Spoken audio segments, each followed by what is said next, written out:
ग्रंथा श्रीमद् भागवतम की जय, जगत गुरु श्रील प्रभुपाद की जय, गुरु महाराज की जय, गौर भक्त वृंद की जय। तो आप सबका स्वागत है स्पेशल भागवतम सीरीज प्रहलाद नरसिम्हा लीला में। कल तक हम लोगों ने देखे कि हिरण्यकशिपु अपने पुत्र प्रहलाद का एडमिशन कराया है असुरों के गुरुकुल में। टीचर्स है शुक्राचार्य के दो बेटे षंड और अमर्क, जो आसुरी शिक्षा प्रदान कर रहे हैं और उसमें आध्यात्मिक ज्ञान, भक्ति का ज्ञान बिल्कुल भी नहीं देते हैं गुरुकुल में। प्रहलाद महाराज को ज्यादा पसंद नहीं आता, ऊपर ऊपर से पढ़ाई करते हैं। और हिरण्यकशिपु उनसे पूछता है एक दिन प्रहलाद महाराज से कि पुत्र, तुमने अपने टीचर से सबसे अच्छा बेस्ट क्या सीखा है? तो प्रहलाद महाराज बोलते हैं कि भगवान कृष्ण की भक्ति के बारे में उपदेश करते हैं। सबसे अच्छा तो यही सीखा मैंने अपने गुरु से, भगवान कृष्ण का भक्ति करना चाहिए, उनका शरणागत होना चाहिए, वृंदावन जाना चाहिए, ये सब बताते हैं कि संसार से अनासक्ति हो जाना चाहिए। तो बहुत नाराज हो जाते हैं और जो गुरुकुल के असुर टीचर्स होते हैं षंड और अमर को, उनको बुलाता है हिरण्यकशिपु और बोलता है कि मेरे बच्चे के ऐसे ज्ञान कहाँ से मिल गया, विष्णु भक्ति का ज्ञान कैसे मिला, और तुम लोग ध्यान नहीं दे रहे हो। तुम्हारे हॉस्टल में, तुम्हारे गुरुकुल में कुछ वैष्णव लोग लगता है आ रहे हैं भेष बदल के, मेरे बेटे को पॉल्यूट कर रहे हैं, थोड़ा कड़ाई से सिक्योरिटी बढ़ा दो। तो ऐसे डांट लगाता है। और फिर जो टीचर्स होते हैं षंड अमर्क, वो प्रहलाद महाराज से पूछना चाहते हैं कि आखिर ये विष्णु भक्ति का ज्ञान, ये वैराग्य का ज्ञान, ये सीखा कहाँ से, आया कहाँ से प्रहलाद के अंदर?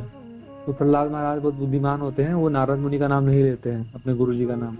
नारद मुनि का नाम ले लेते तो हिरण्यकशिपु नारद मुनि जी को परेशान कर देता, टॉर्चर करता। तो नारद मुनि का नाम कितना भी तरह तरह से घुमा के पूछते हैं, लालच दिखाते हैं, लेकिन प्रहलाद महाराज नारद मुनि का नाम नहीं लेते।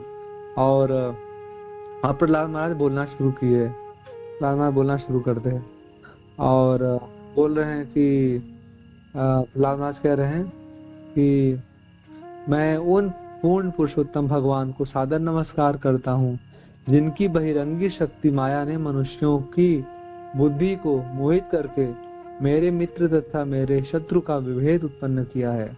वस्तुतः मुझको अब इसका वास्तविक अनुभव हो रहा है, यद्यपि मैंने पूर्व में इसके विषय में प्रमाणिक स्रोतों से सुन रखा है। तो प्रहलाद महाराज कह रहे हैं कि भगवान कृष्ण की जो माया है ना, वो मित्र और शत्रु का भेद उत्पन्न कराती है। मित्र और शत्रु का एक्चुअली में सब लोग भगवान कृष्ण का अंश है और सब लोग भगवान कृष्ण का ही बच्चे लोग हैं, सब लोग भगवान श्री कृष्ण के दास हैं। तो मित्र शत्रु ऐसा कुछ बात ही नहीं है, सब लोग अपने ही है, सब लोग अपने ही है।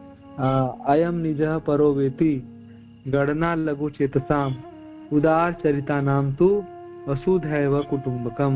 ये सुंदर शास्त्र बताते हैं, यह मेरा है वह पराया है, ऐसी गणना लघु चित्त वाले, छोटे हृदय वाले करते हैं। जो विशाल हृदय वाले होते हैं उनके लिए तो पूरी पृथ्वी ही वो अपना परिवार देते हैं। वो उदार चरिता नाम तु वसुधैव कुटुंबकम, वसुधा ही परिवार है, पूरी पृथ्वी ही अपना मानते हैं। तो प्रहलाद महाराज कह रहे हैं कि इस तरह का जो बुद्धि है ना, वो पशु बुद्धि है। मेरा और ये तेरा पशु बुद्धि, पशु लोग, जानवर लोग इस प्रकार का डिस्क्रिमिनेशन, इस प्रकार का भेदभाव करते हैं, पशु लोग, है ना। तो एक सुंदर उदाहरण आप रूपा देते हैं ध्रुव महाराज का। तो ध्रुव महाराज जब तपस्या करके अपने राज्य वापस लौटे, 5 वर्ष की आयु में, हमें पता है कि 6 महीने की तपस्या किया था नारद मुनि जी के आदेश से। तो नारद मुनि जी ने उनको बताया था कि ऐसे आप पहले महीने ये छोड़ना, दूसरे महीने छोड़ना, ऐसे ऐसे ध्यान लगाना, ये मंत्र का उच्चारण करना, तो भगवान मिलेंगे। 6 महीने में उनको भगवान मिल गए थे। तपस्या करके वापस आए, अपना राज्य वज्य संभाले, बड़े हुए। तो उनका सौतेली माता सुरुचि का जो बेटा था, वो एक दिन शिकार खेलने के लिए गया हुआ था जंगल में, और उसको यक्ष भगवान ऐसे देववशात भाग्य में था उसके, और उसको यक्ष मार देता है, यक्ष मार देता है। और ध्रुव महाराज उस समय बड़े हो गए थे, राजा बन गए थे और बहुत शक्तिशाली वो राजा थे। तो जब उनको पता चला कि यक्ष ने मेरे भाई का नाम उत्तम था, उत्तम का वध कर दिया है, ध्रुव महाराज बहुत नाराज होते हैं, बहुत गुस्सा होते हैं। और ध्रुव महाराज अपना धनुष बाण लेके बहुत क्रोध में आग बबूला हो गए और धनुष बाण लेके बदला लेने के लिए वही उस यक्ष से, वो यक्ष तो अपना यक्षपुरी चला गया और यक्ष के अपने लोक में जाके छिप गया। और ध्रुव महाराज बहुत गुस्से में होके यक्ष के लोकों में गए, अलकापुरी, अलकापुरी में यक्ष लोग रहते हैं। तो अलकापुरी में गए और वो उसको बोला, चैलेंज किया कि तुम सामने आ जाओ और नहीं तो सब कुछ समाप्त कर दूंगा, सब कुछ। तो फिर वो सामने आया नहीं, डर रहा था, पर जानता था कि अगर सामने आएंगे ध्रुव महाराज के तो ध्रुव महाराज वध कर देंगे, मार देंगे, बहुत शक्तिशाली थे ध्रुव महाराज।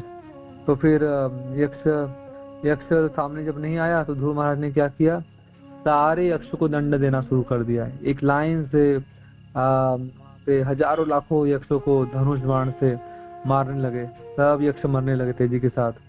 और बहुत वो लोग भी युद्ध कर रहे, यक्ष लोग भी शक्तिशाली कम नहीं थे, वो लोग भी युद्ध कर रहे थे।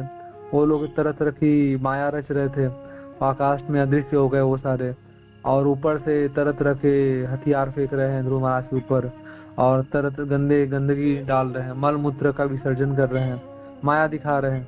तो उस इतना सा माया दिखाने पर भी ध्रुव महाराज ने उनके सारे माया को उन्होंने निरस्त कर दिया। और उसके बाद लाखों की करोड़ों की संख्या में उनका वध किया। जब लगातार ऐसे यक्ष को मारे जा रहे थे तो पूरा यक्ष ही खत्म हो जाते। फिर एक यक्ष की गलती की वजह से सारे यक्ष पे इतना भयंकर क्रोध कर रहे हैं ध्रुव महाराज। और तो स्वयंभू मनु आते हैं, उनके दादाजी, ध्रुव महाराज के दादाजी आते हैं और फिर वो ध्रुव महाराज को रोकते हैं, बोलते हैं पुत्र ध्रुव, इतना क्रोध मत करो, है ना, इतना गुस्सा मत करो। और ठीक है, तुम क्षत्रिय हो और तुम्हारे भाई का वध कर दिया एक यक्ष ने, है ना, तो जिसका गलती उसको तुम मारो, तुम्हारा धर्म ये बोलता है कि तुम उसको मारो, है ना। एक की गलती की वजह से पूरी कम्युनिटी को, यक्ष कम्युनिटी को पूरा वो दंड देना, यक्ष कम्युनिटी को पूरा खत्म कर देना, उनका विनाश कर देना, ये बिल्कुल भी अच्छा नहीं है, बिल्कुल भी अच्छा नहीं है। और तुम्हारी बुद्धि को क्या हो गया है, तुम तो भक्त भी हो, है ना, इतना ज्यादा तुम क्रोध के वश में आ गए, पूरे यक्षों का विनाश कर दोगे, है ना, ये तो पशुओं जैसा कार्य कर रहे हो, है ना, पशु बुद्धि तुम्हारी हो गई है ना। तो उनको फिर समझाते हैं, उनको रोकते हैं फिर, है ना। तो फिर ध्रुव महाराज वहाँ पे रुक जाते हैं, है ना, फिर विनाश भी रोक देते हैं, है ना। तो ये पशु बुद्धि यहाँ पे उदाहरण, एक मतलब शास्त्र में उदाहरण आता है जहाँ पे स्वयंभू मनु जी ध्रुव महाराज को बोले कि पशु बुद्धि हो गई तुम्हारी, पशु बुद्धि। तो उनको फिर रुकवाते हैं, है ना। तो पशु बुद्धि क्या है कि किसी लोगों को प्रेम करना और किसी से घृणा करना, ये पशु बुद्धि है। पशु बुद्धि, किसी से प्रेम करता है पशु, किसी से घृणा करता है पशु, ये पशु बुद्धि है ना। जाति पाति जो लोग देखते हैं, जाति देखते हैं, धर्म देखते हैं, है ना, ये मेरी जाति का है, ये इसको सब अच्छा अधिकार मिलेगा, ये दूसरी जाति का है, ये छोटी जाति का है, उसका डिस्क्रिमिनेशन, इस प्रकार का जो डिस्क्रिमिनेशन है ना, वो पशु बुद्धि कहलाता है ना। जैसे कुत्ता जो होता है ना, जो कुत्ता, अगर एक गली में कोई कुत्ता रहे और उस अपने गली में वो कुत्ता दूसरे किसी को, बहुत शेर जैसा होता है और वो दूसरे किसी को गुजरने नहीं देता, मतलब नॉर्मल जो यात्री लोग जो रास्ते से गुजर रहे होते हैं, वो कुत्ता उनको बहुत जोर से भौंकने लगता है और डराता है कि पास आने पे काट लेंगे, है ना। तो कुत्ता क्या सोचता है कि ये पूरा गली उसका ही है और उसकी गली में और कोई नहीं घूमना चाहिए, है ना। तो कुत्ते के अंदर ऐसी भावना होती है ना, कि मेरा जगह है, मेरा जगह, यहाँ मैं किसी और को नहीं आने दूंगा, किसी और को नहीं आने दूंगा। तो ये इस प्रकार की जो बुद्धि है ना, वो पशु बुद्धि है, पशु बुद्धि, पशुओं के समान बुद्धि। किसी लोगों पे आसक्त होना और किसी लोगों पे बहुत घृणा बताना, है ना। और आपस में जानवर लोग झगड़ा करते रहते हैं, है ना, कुत्ते बिल्ली आपस में लड़ते रहते हैं। तो हम लोग तो यहाँ पे मनुष्य लोग हैं, तो इस प्रकार से शंभु मनु जी वो सिखाते हैं ध्रुव महाराज को कि इतना क्रोध अच्छा नहीं है, इतना क्रोध प्रकट नहीं करना चाहिए। तो यहाँ पे अगला श्लोका श्लोका 2 है कैंटो 7 चैप्टर 5 श्लोका 12 हम देख रहे हैं। यदानुव्रत पुंसाम पशु बुद्धिर विभिद्यते अन्य एष तथा न्योहम इति भेदगता सती। कह रहे हैं जब पूर्ण पुरुषोत्तम भगवान किसी जीव से उसकी भक्ति के कारण प्रसन्न हो जाते हैं तो वह पंडित बन जाता है और वह शत्रु मित्र तथा अपने में कोई भेद नहीं मानता। वह बुद्धिमानी से सोचता है कि हम सभी ईश्वर के नित्य दास हैं, अतएव हम एक दूसरे से भिन्न नहीं हैं। तो जो भगवान के भक्त प्रहलाद महाराज कह रहे हैं, भगवान के भक्त होते हैं वो भेदभाव नहीं करते, उनका कोई शत्रु नहीं है, कोई मित्र नहीं, कोई अपना निजी लोग नहीं है, सब लोग को अपना मानते हैं वो, सब लोग अपना, क्योंकि भगवान कृष्ण को अपना मानते हैं। तो यहाँ पे तात्पर्य में प्रभुपाद जी वो सुंदर बता रहे हैं। प्रभुपाद जी बोलते हैं तात्पर्य में, जब भक्त प्रहलाद महाराज के अध्यापकों तथा आसुरी पिता ने पूछा कि उसकी बुद्धि किस प्रकार दूषित हो गई है, तो भक्त प्रहलाद महाराज ने कहा, जहाँ तक मेरा प्रश्न है, मेरी बुद्धि दूषित नहीं की गई है, परंतु अपने गुरु की कृपा से तथा भगवान श्री कृष्ण की कृपा से मैंने अब यह सीखा है कि न तो कोई मेरा मित्र है और न कोई शत्रु है। वास्तव में हम सभी भगवान श्री कृष्ण के नित्य दास हैं, किंतु माया के प्रभाव से हम सोचते हैं कि हम एक दूसरे के शत्रु तथा मित्र रूप में पूर्ण पुरुषोत्तम भगवान से भिन्न स्थित हैं। अब यह भ्रम दूर हो गया है, अतएव मैं सामान्य मनुष्यों के जैसा नहीं रहा। अब मैं यह नहीं सोचता हूँ कि मैं ईश्वर हूँ और अन्य जन मेरे शत्रु तथा मित्र हैं। अब मैं ठीक ही सोचता हूँ कि हर कोई ईश्वर का सनातन दास है और हमारा कर्तव्य है कि इन परम प्रभु की सेवा की जाए, क्योंकि तब तक सब हम दास के रूप में एकत्व के रूप पर खड़े होंगे। असुरगण प्रत्येक व्यक्ति को शत्रु या मित्र मानते हैं, परंतु वैष्णवों का कहना है कि चूंकि प्रत्येक व्यक्ति श्री भगवान का दास है, अतएव प्रत्येक व्यक्ति एक जैसे पथ पर है। तो असुरों की बुद्धि क्या होती है, वो भेदभाव करते हैं, वो शत्रुता और मित्रता इसमें पड़े रहते हैं। लेकिन जो भगवान के भक्त होते हैं वो एकत्व रखते हैं। एकत्व मतलब कि सब कुछ में कोई अंतर ही नहीं है, सब भगवान श्री कृष्ण के अंश है और सब भगवान जो आत्मा है जीवेर स्वरूप है कृष्णेर नित्य दास। तो सारे जीव भगवान श्री कृष्ण का नित्य दास है, सबका एक ही मात्र धर्म है, भगवान श्री कृष्ण का दासत्व बजाय भगवान श्री कृष्ण का सेवा में लगे। तो भक्त लोग भेद नहीं करते, भक्त लोग भेद नहीं करते हैं। लेकिन जो भक्त नहीं है, असुर लोग है, भक्त है, वो लोग हमेशा भेद करते हैं। वो लोग मित्र या शत्रु उनमें हमेशा भेद करते रहते हैं, है ना। मित्र शत्रु, मित्र किसको मानेंगे, जो हमारी इंद्रिय तृप्ति में हमारा साथ दे दिया वो मित्र है। और दूसरी ओर शत्रु कौन है, जिसने हमारे इंद्रिय तृप्ति में रोक लगा दिया वो हमारा शत्रु है। इंद्रिय तृप्ति में साथ देने वाला मित्र, इंद्रिय तृप्ति में साथ नहीं देने वाला वह शत्रु। तो उदाहरण आते हैं कर्ण का उदाहरण, कर्ण का उदाहरण सुंदर आते हैं इसमें। तो कर्ण ने एक बार अपना कुछ धनुष विद्या का प्रदर्शन सब पूरे सबके सामने किए, सब लोग के सामने। तो उसमें सब लोगों ने उसमें वो तो खुश हो गए कि इतना बढ़िया धनुर्धर है और इतना अच्छा सा प्रदर्शन किया है और इतना बड़ा योद्धा लग रहा है ये, तो सब वो तारीफ करने लगे। लेकिन ये कृपाचार्य जी जो उनके कुल गुरु थे, उनको बहुत ज्यादा इसको अच्छा नहीं लगा। वो आए और उन्होंने कर्ण से उसकी पहचान पूछी कि ठीक है, बहुत अच्छा तुमने धनुष विद्या का प्रदर्शन कर लिए, तो अपना कुल के बारे में बताओ, कौन से को तुम कुल में हो, तुम्हारा कुल क्या है, तुम्हारा वंश क्या है, वंश परंपरा क्या है, इसके बारे में तुम बताओ। तो कर्ण तो सूत पुत्र था, तो कुछ बोल नहीं पाया, सबके सामने उसको शर्मिंदगी, लज्जा थोड़ा अनुभव हुआ कि क्या बोले, तो थोड़ा दुखी हो गया। तो ये दुर्योधन था तो इस बात का फायदा उठाया। दुर्योधन ने सोचा कि देखो कृपाचार्य और पांडव ये सब कर्ण को अप्रिशिएट नहीं कर रहे, और ये कर्ण बहुत शक्तिशाली है, और अगर कर्ण को अपने में मिला लेंगे भविष्य में बहुत काम में आएगा, ये हमारे लिए लड़ाई करेगा। तो तुरंत दुर्योधन ने क्या किए, कर्ण को अंग प्रदेश के राजा बना दिया और उसको मुकुट पहना दिया कि आज से तुम अंग प्रदेश के राजा हो। तो दुर्योधन के ऐसा करने से जो कर्ण था बहुत वो खुश हो गया। वो कहने लगा कि मित्र, आज आज से मैं तुम्हारा मित्र हूँ, और तुमने मेरी लज्जा बचा लिया है ना, तुमने मुझे शर्मिंदा होने से बचा लिया। तो अब से मेरा जीवन तुम्हारे लिए है, और जो तुम कहोगे ना वो मैं करूंगा, और समय आने पे तुम्हारे लिए अपने प्राणों को भी आहुति दे दूंगा। तो इस प्रकार से बोलता है।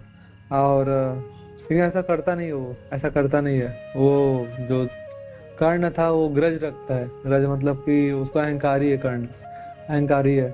उसका भीष्म पितामह से उसका बनता नहीं था कर्ण का। तो जब युद्ध हो रहा था तो स्टार्टिंग के समय में भीष्म पितामह वो सेनापति थे, और सब उनके लीडरशिप में, उनके नेतृत्व में वो युद्ध लड़ रहे थे। लेकिन इसका कर्ण का उनसे बनता नहीं था। तो कर्ण दुर्योधन बोलता है कि सब लोग भीष्म पितामह को सहायता करेंगे। तो कर्ण बोलता है कि नहीं, जब तक भीष्म पितामह वो रहेंगे ना तब तक मैं लड़ूंगा नहीं। भीष्म पितामह को पहले हटना, पहले रिटायर करो, नहीं तो मेरी शक्ति है, मेरी सामर्थ्य है, मैं लड़ सकता हूँ और मैं युद्ध जितवा भी सकता हूँ। लेकिन अगर मैं युद्ध जितवा भी दिया तो नाम किसका होगा? नाम होगा भीष्म पितामह की। भीष्म पितामह इतने बड़े शक्तिशाली है और उनकी वजह से युद्ध जीता गया, तो उसमें मेरा नाम नहीं होगा। तो मैं तभी लड़ूंगा जब भीष्म पितामह सेनापति का जो पद है उसका त्याग करेंगे, और तो तब मैं सेनापति बनूंगा और तब मैं युद्ध लड़के विजय भी कराऊंगा। तो इस प्रकार से मतलब दुर्योधन बोल रहा है कि ठीक है, आप तुम अपना प्रदर्शन करो, शक्ति का वो अपना प्रदर्शन करे। लेकिन यहाँ पर मानता नहीं है कर्ण, मानता नहीं है। क्यों? क्योंकि उसकी मित्रता से ज्यादा उसका अहंकार प्यारा है। उसका अहंकार प्यारा, वो अपने ईगो को दबा नहीं रहा है, ईगो को दबा नहीं रहा है ना। तो यहाँ पे बस वो कहने की बात कहता है कि तुम्हारे लिए अपनी जान भी दूंगा। लेकिन यहाँ पे मित्र जब कर्ण दुर्योधन बोल रहा है कि ठीक है, जान का भी आवश्यकता नहीं है, बस भीष्म पितामह को कोऑपरेट करो उनके साथ साथ।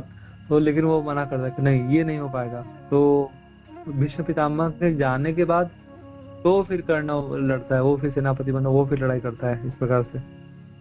तो यहाँ पे देखते हैं ना कि ये मित्र और शत्रु, इंद्रिय तृप्ति में जो साथ दिया वो मित्र है, और जो इंद्रिय तृप्ति करने में साथ नहीं दिया वो है शत्रु, है ना। कभी कभी संसार में देखा जाता है कि बहुत अच्छे मित्र होते हैं, ट्रू फ्रेंड्स, गुड फ्रेंड्स, लेकिन वो लोग क्या बोलते हैं, थोड़ा समय बीतने के बाद किसी न किसी कारण से शत्रु बन जाते हैं, है ना। एक सुंदर उदाहरण आता है ये महाभारत में ही, द्रुपद और द्रोणा का।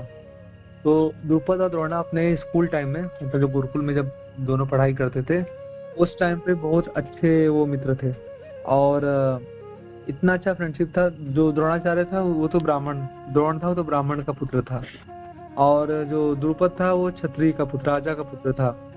तो इन लोग में इतनी अच्छी प्रगाढ़ इन लोग की फ्रेंडशिप थी, अच्छी मित्रता थी, कि जो द्रुपद था वो बचपन में ही बोलता रहता था कि मित्र देखो, मैं जब बड़ा होऊंगा, मैं राजा बनूंगा, मैं तुमको अपने आधा राज्य दे दूंगा। हमेशा बोलता रहता था ऐसे। तो बड़े हो गए, ये राजा बन गया, और द्रोणाचार्य वो ब्राह्मण का कार्य करने लगे। क्योंकि बहुत गरीबी था इनके पास, इनको दान वान अच्छे से मिलता नहीं था, और पत्नी थी, इनके बच्चे लोग थे, और तो बहुत ये खाने का बहुत अभाव था इनके पास, द्रोणाचार्य के पास। और गाय वाय भी नहीं थी इनके पास कि ठीक है कुछ दूध दूध भी बच्चे लोग के लिए पीने को हो जाए। तो इनकी पत्नी उनको बोलती है द्रोणाचार्य की, देखो तुम्हारे बोलते हैं ना कि आपके एक मित्र है बचपन के द्रुपद, वो भी राजा बन गए हैं और अपना आधा राज्य देने के लिए आपको बोले थे, तो आप जाइए, आधा राज्य तो नहीं, आप कम से कम एक गाय ले आइए उनसे, गाय तो आप खुद ही सकते हैं।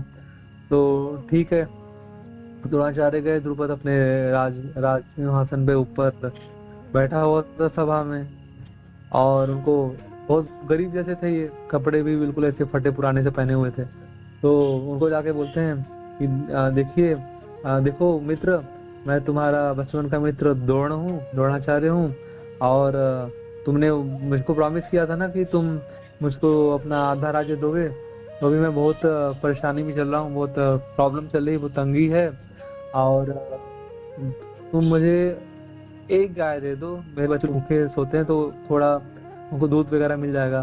तो जब ये सब बोला, सबके सामने बोला, जब द्रोणाचार्य ने कि हे मित्र, जब मित्र मित्र कह के जो संबोधन कर रहे थे ना, एड्रेस कर रहे थे, तो बहुत गुस्सा कर रहा था द्रुपद। वो बोला था कि अरे, ये भिखारी जैसा लगने वाला व्यक्ति ये मुझको अपना मित्र बता रहा है, और इसका ये तो मेरे आगे कोई स्टैंडर्ड ही नहीं है इसका, ये ऐसे बोल के मेरे स्टेटस पे दाग लगा रहा है। तो बहुत नाराज हो गया और उसको इंसल्ट किया सबके सामने कि देखो, तुम मेरे मित्र उत्र कुछ नहीं हो, मैं किसी द्रोणा को नहीं जानता, और तुम भिक्षा मांगो, भिक्षु की तरह आओ, भिक्षा मांगो, एक गाय का तुम्हें 100 गाय दे दूंगा, है ना, भीख मांगो मेरे आगे, भीख मांगो, लेकिन मित्रता ये इस प्रकार का तुम बोलो मत, है ना, तुम मेरे कुछ मित्र नहीं हो।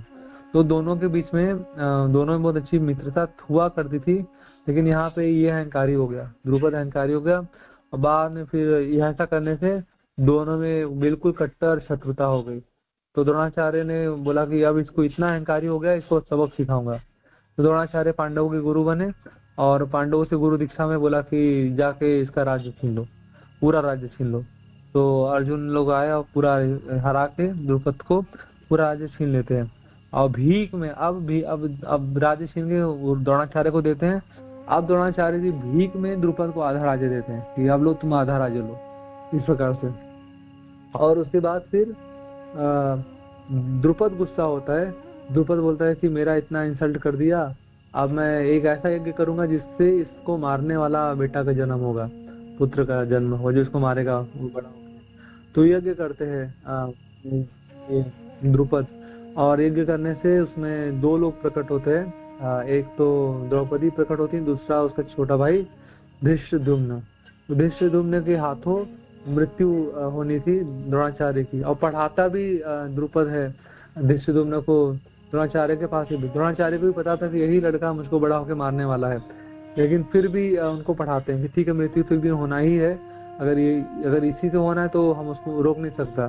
तो द्रोणाचार्य बहुत अच्छे तरीके से उसको सारी शस्त्र विद्या सब सिखाते हैं, और आगे चल के युद्ध में धृष्टद्युम्न वो पांडवों के साइड में होता है, और उसी के हाथों द्रोणाचार्य की मृत्यु होती है। तो कुल मिला के बात है कि पहले बहुत अच्छी मित्रता हुआ करती थी, लेकिन बाद में क्या हो गया, अहंकार के कारण दोनों में शत्रुता हो गई, है ना। पहले गुड फ्रेंडशिप, बाद में बहुत ज्यादा शत्रुता। तो एक सुंदर यहाँ पे स्टोरी आती है ये मित्रता और शत्रुता के बारे में। तो एक बार एक शेर था, और शेर को एक चूहा परेशान करता रहता था। वो शेर के, जब शेर सो रहा होता तो शेर के कान के आसपास आके कुछ कुछ आवाज करता, शेर के चीजों को कुछ काट कुतूर देता। तो शेर परेशान हो गया, और चूहा को, शेर वैसे कुछ मार सकता था चूहा को, लेकिन चूहा इतना चंचल था, शेर के पकड़ में नहीं आ रहा था। तो शेर क्या किया, शेर ने एक बिल्ली ले आई, बिल्ली उसने रख लिया, और बिल्ली का ड्यूटी लगा दिया कि ठीक है, तुम रहोगी तो तुम्हारे डर से चूहा आएगा नहीं, भाग जाएगा। और तो शेर ने बोला कि मैं तुमको हर दिन खाने के लिए थोड़ा थोड़ा मांस दिया करूंगा, जो मैं मांस लेके आऊंगा तो तुमको मैं प्रतिदिन खाने के लिए दिया करूंगा। तो बिल्ली वहां शेर के पास रहने लगी, और बिल्ली रहती थी, चूहा डर के मारे आता नहीं था कि बिल्ली खा जाएगी। तो ऐसे ही अब शेर जो भी मांस लाता अपने लिए, थोड़ा कुछ टुकड़ा बिल्ली को दे देता, बिल्ली खाती रहती। समय गुजरने लगा। एक दिन क्या हुआ कि बिल्ली के सामने चूहा आ गया, चूहा को बिल्ली ने देखा, तो बिल्ली ने तुरंत चूहे को खा लिया, तुरंत चूहे को पकड़ा और खा लिया, और बहुत खुश हो गई कि अब जब शेर आएगा, शेर को पता चलेगा कि मैंने चूहे को खा लिया है, अब चूहा बचा नहीं, तो शेर अवार्ड देगा, खुश हो जाएगा। और मेरी सैलरी बढ़ा देगा, मुझे थोड़ा ज्यादा मांस खाने को मिलेगा देगा। तो शेर आया और बिल्ली बहुत खुश थी। बिल्ली ने बोला कि देखो शेर जी, अभी अभी वो आप तुम्हारा जो दुख था मैंने हमेशा के लिए खत्म कर दिया। बोला क्या किया तुमने? बोला कि वो जो चूहा था ना, मुझको दिखा, मैंने वो चूहे को मार दिया, अब तुम्हें कोई परेशानी नहीं होगा। शेर ने बोला अच्छा ठीक है। तो अगले दिन से क्या किया शेर ने जो मांस देता था थोड़ा थोड़ा मांस, वो मांस देना बंद कर दिया। एक दिन नहीं दिया, 2 दिन नहीं, 3 दिन नहीं दिया।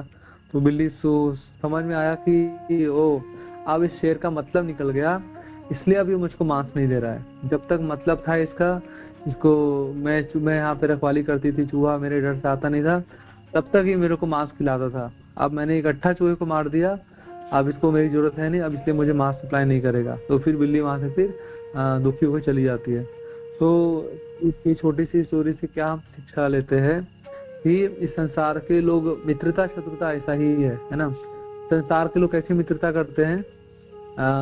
जब तक उनको हमसे कुछ कुछ फायदा हो रहा होता है, जब तक हमसे कुछ कुछ बेनिफिट हो रहा होता है, जब तक हम किसी के कुछ काम में आ रहे होते हैं, तब तक ही हमारी मित्रता रहती है उनके साथ। जैसे ही हम उनके लिए यूजलेस हुए, हम उनके लिए कभी कुछ काम के नहीं रहे, तुरंत वो सारी मित्रता तोड़ देते हैं, रिश्ते तोड़ देते हैं, है ना। मित्रता संबंध सब इसी पे टिकता है, स्वार्थ पे। प्रपात कहते हैं you scratch my back, I I scratch your back. तुम मेरी पीठ खुजलाओ, मैं तुम्हारी पीठ खुजलाता हूँ। मतलब गिव एंड टेक, तुम मुझे दो और मैं तुमको दूंगा, है ना। हाँ, इस प्रकार से। तो ये मित्रता है। मित्रता मतलब निर्भर होती है किसी एक स्वार्थ के ऊपर, एक स्वार्थ के ऊपर, है ना। ये मित्रता होती है ना। तो अगर आपके पास कुछ है, अगर आप किसी का फायदा करवा रहे हैं तो लोग आपसे मित्रता रखेंगे। अगर आप लोग का फायदा नहीं हो रहा है तो लोग छोड़ देंगे। अगर आप बहुत धनवान हैं, पैसे वैसे हैं आपके पास, सब रिश्तेदार आपके आगे पीछे घूमेंगे, बहुत सारे मित्र आपके आगे पीछे घूमेंगे, बड़े पैसे वाला है और ये मेरे को हेल्प करेगा कुछ, मेरे को इस प्रकार से। पैसा अगर होता है तो रिश्तेदार भी साथ में रहते हैं और मित्र लोग भी साथ में रहते हैं। और या फिर अगर आप बहुत बड़े पॉलिटिक्स वगैरह में इन्फ्लुएंसर है, उस समय भी लोग आपके आसपास रहेंगे कि बड़े आदमी है और इनका बड़ा प्रभाव है समाज में, आगे चल के कुछ हमको काम में आ जाएंगे, है ना। लेकिन जिस समय आपके पास कोई पोस्ट नहीं रहता, पैसा नहीं रहता, सब ये रिश्तेदार लोग, सब ये मित्र लोग सब छोड़ के चले जाते कि अब तो बेकार हो गया है, अब तो कुछ काम का नहीं रहा है ना। जैसे द्रुपद के पास जब द्रोणाचार्य आए, अगर वो बहुत कुछ बड़े आदमी होते, द्रुपद उनके साथ ऐसा इंसल्टिंग बिहेवियर नहीं करता। ये तो गरीब ब्राह्मण है और कुछ है ही नहीं इसके पास और कुछ फायदा नहीं होगा द्रुपद का, इसलिए उन्होंने इसके साथ क्या किया, इंसल्ट किया। ठीक है। तो यहाँ प्रभुपाद जी श्लोका 12 के तात्पर्य बहुत सुंदर है, वो बता रहे हैं। प्रभुपाद जी कह रहे हैं, प्रभुपाद कहते हैं, श्री भगवान की सेवा करने हेतु सबको मैत्री भाव रखनी चाहिए। प्रत्येक को चाहिए कि दूसरे द्वारा की गई श्री भगवान की सेवा की प्रशंसा करे, है ना। एक तो प्रभुपाद जी ने एक रॉन्ग साइड दिखाया शत्रु और मित्र का, कि शत्रु मित्र कौन करता है? जो पशु और जिसकी बुद्धि होती है, पशु के समान जिसकी बुद्धि होती है, वो शत्रु और मित्रता करते हैं। और फिर प्रभुपाद जी ने बोला कि शत्रु और मित्र, वो जो शत्रु है, मित्रता है, वो स्वार्थ पे टिकी हुई है। स्वार्थ रहा तो मित्र, तब तक मित्रता तो रहेगी। स्वार्थ खत्म, मित्रता खत्म। अब प्रभुपाद जी कह रहे हैं कि भगवान भक्तों के लिए प्रभुपाद बता रहे हैं अभी तात्पर्य में। प्रभुपाद कह रहे हैं कि भगवान की सेवा करने के लिए सबको फ्रेंडशिप होना चाहिए आपस में, मित्रता रखना चाहिए आपस में, और दूसरे की सेवा को ना प्रशंसा करना चाहिए, और अपनी सेवा पे गर्व नहीं करना चाहिए, है ना। तो एक बार क्या हुए थे, हम लोग देखते हैं ना मंदिरों में कुछ लोग भगवान की सेवा करने के लिए, सारी माता जी लोग इस्कॉन वृंदावन में या कोई भी इस्कॉन मंदिरों में, बड़े बड़े जो सेटल्ड मंदिर है, वहाँ पे माला बनाते हैं सब माता जी मिलके। तो एक माता जी माला बनाने में बहुत उनका एक्सपर्टीज था, बहुत सुंदर तरीके से वो भगवान के लिए माला बना दी थी। तो 1 घंटे में वो 2 माला बना दिया करती थी। और दूसरी माता जी थी, वो उतना एक्सपर्ट नहीं थी माला बनाने के लिए, तो वो 4 घंटे में 2 माला बनाती थी, है ना। तो माता जी उनको नोटिस करती थी कि बड़ा स्लो कार्य करती है, ये बहुत स्लो माला बनाती है। और वो अपने ऊपर को थोड़ा प्राउड था, मैं इतना एक्सपर्ट हूँ, मैं 1 घंटे में 2 माला बड़ी बड़ी बना देती हूँ, और ये माता जी कितना स्लो काम करती है। तो उनको जाके मतलब टॉन्ट मारने के लिए, उनको थोड़ा कमेंट करने के लिए, वो एक्सपर्ट माता जी वो उनके पास गई, स्लो माता जी के पास, और बोली कि पूछ रही है कि आप कितना घंटे में आपकी माला बनती है। तो उन्होंने बोला कि मेरा तो 4 घंटे में मैं 2 माला बना पाती हूँ। वो हंसने लगे उसके ऊपर कि वो आपको एक्सपर्टीज नहीं है ना, आप दक्ष नहीं है। मुझे देखिए, मैं कितना 1 घंटे में 2 माला बना लेती हूँ, आपका 4 घंटे में 2 माला बनता है। तो अपने आप पे गर्व, अपनी मतलब सेवा पे, अपने एक्सपर्टीज पे उनको गर्व कर रही थी वो माता जी। तो दूसरी एक माता जी जो उन सबसे बड़ी थी, वो इस चीज को देख रही थी। उन्होंने उनको, जो गर्वित माता जी थी, जो थोड़ा गर्व में थी, उनको अपने पास बुलाती है, और उनको पास बुलाते उनको बोलती है कि अच्छा माता जी, ये बताओ, ये अगर एक घोड़े को और एक कुत्ते को दौड़ाया जाए, रेस लगाया जाए, तो कौन जीतेगा। तो माता जी बोलते हैं कि माता जी, घोड़े कुत्ते को दौड़ लगाया जाए तो घोड़ा जीतेगा, क्योंकि दौड़ने में उसका एक एक्सपर्टीज है। ठीक है। अब उन्होंने अगला प्रश्न किया कि ठीक है, अब अगर भौंकने के मामले में अगर प्रतिस्पर्धा लगाई जाए, भौंकने भौंक कौन जीतेगा। तो उन्होंने बोला कि भौंकने के मामले का प्रतिस्पर्धा लगाया जाएगा तो उस समय कुत्ता जीतेगा। बोले ठीक है। तो माता जी ने उनको क्या समझाया कि हर लोगों को ना भगवान ने अलग अलग गुण दिया हुआ है ना। जो कुत्ता है वो भौंकने में एक्सपर्ट है, और जो घोड़ा है, घोड़ा दौड़ लगाने में एक्सपर्ट है ना। तो हमको एक बराबर सबको अपने जैसा नहीं समझना चाहिए कि जो सेवा में मैं एक्सपर्ट हूँ, दूसरा व्यक्ति भी उसी सेवा में एक्सपर्ट रहे। तो उन्होंने बोला कि ये जो माता जी को जो आप थोड़ा नीचा दिखा रही थी कि 4 घंटे में 2 माला बनाती है, ये माता जी बहुत अच्छा राजभोग बना लेती है, बहुत सुंदर तरीके से राजभोग प्रिपेयर करती है, और सब भक्त इनका वो तारीफ करते हैं। तो आप भी इनके जैसा राजभोग बना पाएंगे क्या।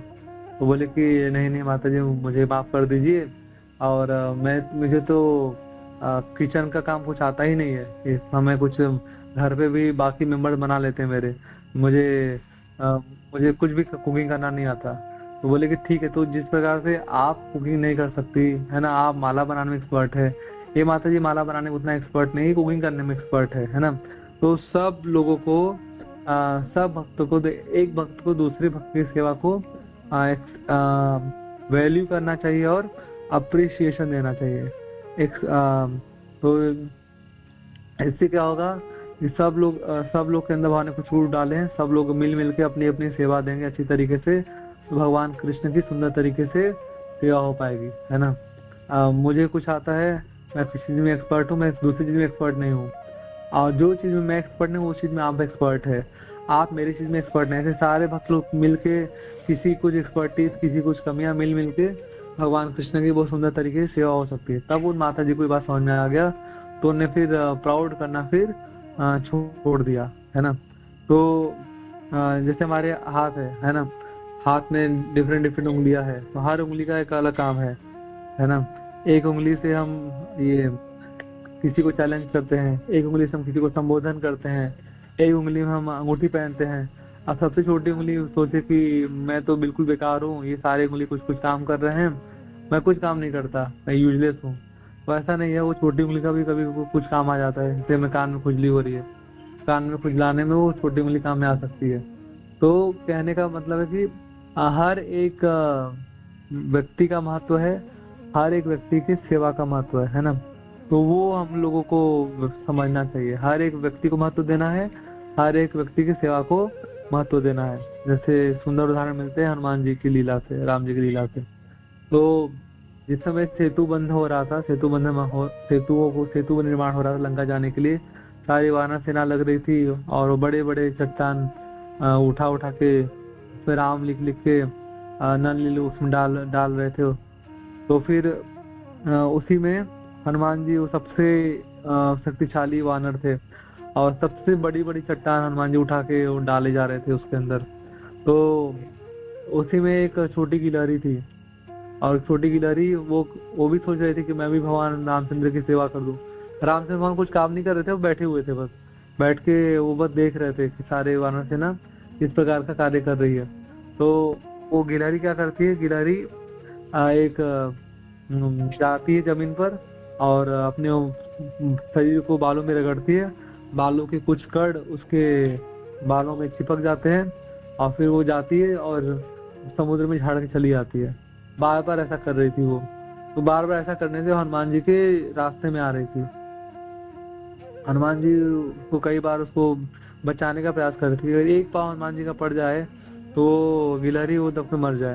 हनुमान जी फिर उसको डांटते हैं, ये गिलहरी तू ऐसे बार बार आगे पीछे कर रही है और मेरे रास्ते में बाधा बन रही है, तो हट जा तू यहाँ से। तुझे क्या लगता है कि तेरे ऐसा करने से ये समुद्र पे सेतु बंद हो जाएगा? तो खूब डांटते, उसको जोर से डांटते हैं।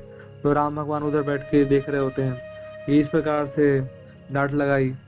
तो हनुमान जी को राम जी बुलाते हैं कि हनुमान इधर आओ। तो हनुमान जी बोले, हाँ प्रभु बताइए। बोले कि तुमने इसको कितना तेजी से इतना हार्ड वे में क्यों डांटा? और प्रभु ये ऐसे बार बार डिस्टर्ब कर रही है, दब जाएगी, मर जाएगी, और समझ नहीं आ रहा, इसको लग रहा है कि इसके ऐसा करने से पूरा समुद्र पे सेतु बंद हो जाएगा, तो इससे मैंने इसको डांटा। तो भगवान बोलते हैं, हनुमान देखो इस प्रकार का तुमको डांट नहीं लगाना चाहिए। तुम बहुत बड़े शक्तिशाली हो, तुम्हारे पास बहुत बड़ी क्षमता है, अपनी पूरी क्षमता लगा के तुम मेरी सेवा दे रहे हो। ये कम शक्तिशाली है, कम इसके पास सामर्थ्य है, और ये कम सामर्थ्य से अपनी पूरी क्षमता के साथ ये सेवा दे रही है। जितना मैं तुम्हारे से प्रसन्न हूँ, तुम्हारी सेवा, तुम्हारी शक्ति से जो तुम सेवा दे रहे हो उससे प्रसन्न हूँ, उतना ही बराबर का मैं इससे भी प्रसन्न हूँ, है ना। इसके पास जितना है वो ये मुझको अर्पित कर रही है ना। तुम्हारे पास जितना है तुम वो अपने उसको मेरी सेवा में अर्पित कर रहे हो, तो तुम इस प्रकार से डांटो मत इस प्रकार। तो हनुमान जी को समझ में आता है ना। तो भगवान एक्चुअली क्या वैल्यू करते हैं? भगवान सारे जीवों के सारे सेवाओं को वैल्यू करते हैं।